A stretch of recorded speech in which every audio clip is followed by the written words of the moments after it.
Hello গল্প লাভাররা, আবারও চলে এলাম মরণ স্বপ্ন গল্পের দ্বিতীয় পর্বটি নিয়ে। যথারীতি আমি ডিএইচ প্রিয় আছি আপনাদের সাথে, আর আপনারা দেখছেন প্রিয় গল্পের ডায়েরি। তো গল্প শুরু করার আগে আবারও আহ্বান করছি, ভীত হলে সূরা কেরাত পড়ে আপনার বুকে একটা ফু দিয়ে গল্প শোনা শুরু করুন। সেই সাথে আমার চ্যানেলটি সাবস্ক্রাইব না করা থাকলে তা এখনই করে নিন। তাহলে আমি চলে যাচ্ছি মূল গল্পে। নতুন পর্বে যাওয়ার আগে আমি আপনাদেরকে প্রথম পর্বের সামারিটা বলে দিচ্ছি, কারণ এখানে অনেকেই এই পর্বটা হয়তো নতুন শুনবেন।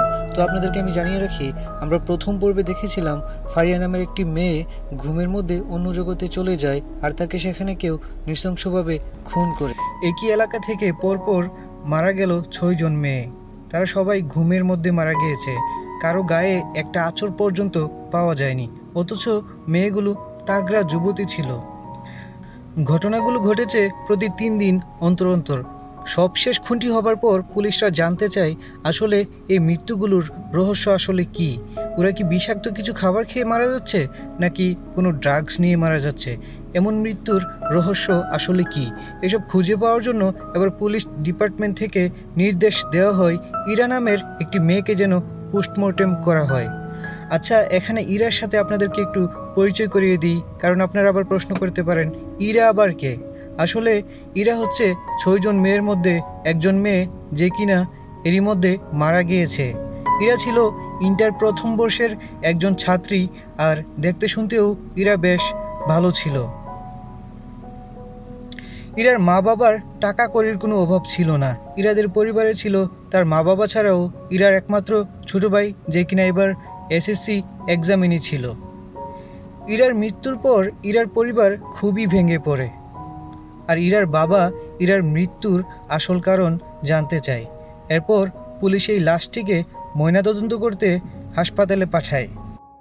এরপর পুলিশরা যখন ইরার ফরেনসিক রিপোর্ট হাতে পায়, তারা তো একদম হতভম্ব হয়ে যায়, কেননা ভেতর থেকে ইরার পিঠে অনেকগুলো আঁচড়ের দাগ পাওয়া যায়, আর হাত পায়ের রগগুলো কাটা পাওয়া যায়। এছাড়াও মেয়েটির হার্ট ও কলিজা দুমড়ে মুচড়ে আছে এরকম।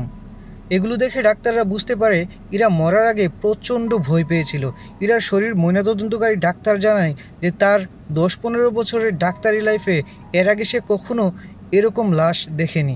লাশের উপরিভাগের চামড়ায় কোনো দাগ নেই, কিন্তু ভেতরে এত আলামত কিভাবে পাওয়া যায়?